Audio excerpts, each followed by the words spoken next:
দুয়ারে দুয়ারে ঘুরেও যখন মেলে না প্রাপ্য অধিকার, তখন ক্ষোভ আর কান্নায় হয়ে ওঠে শেষ বর্ষা। দীর্ঘদিনের বঞ্চনার যন্ত্রণা নিয়েই প্রশাসনের কাছে আর্ত আবেদন জানালেন এক বৃদ্ধ। বিপিএল কার্ড থাকা সত্ত্বেও সরকারি বৃদ্ধ ভাতা পাননি 85 বছরের ঊর্ধ্ব হোসেন মিয়া। তার অভিযোগ, পঞ্চায়েতে গিয়ে একাধিকবার আবেদন ও অনুরোধ করেও কোনো সুরাহা হয়নি, কেবল আশ্বাসই মিলেছে বারবার। তিনি আরও জানান, সরকারি আবাসনের ঘর দেওয়ার কথা বলে গত 2 বছর ধরে তাকে ঘুরানো হচ্ছে।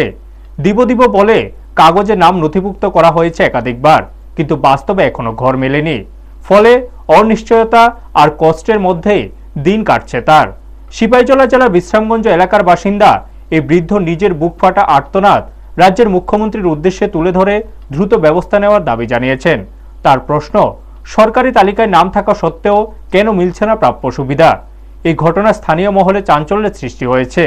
এখন দেখার বিষয় প্রশাসন কত দ্রুত বিষয়টি খতিয়ে দেখে প্রয়োজনীয় পদক্ষেপ গ্রহণ করে। ব্যুরো রিপোর্ট, নিউজ তৎকাল 24। দাদু, কি তুই আপনার ভাতা?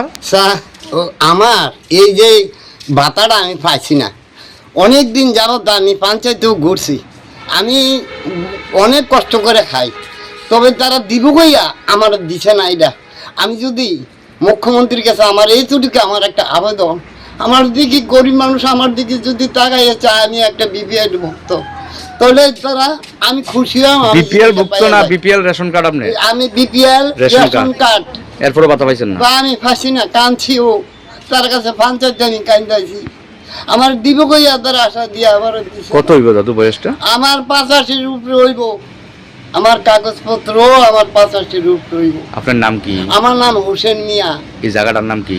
এটা ভরজলা গাঁওসভা 5 নম্বর ওয়ার্ড, বিশ্রামগঞ্জ ননজলা। এটা ভরজলা গাঁওসভা।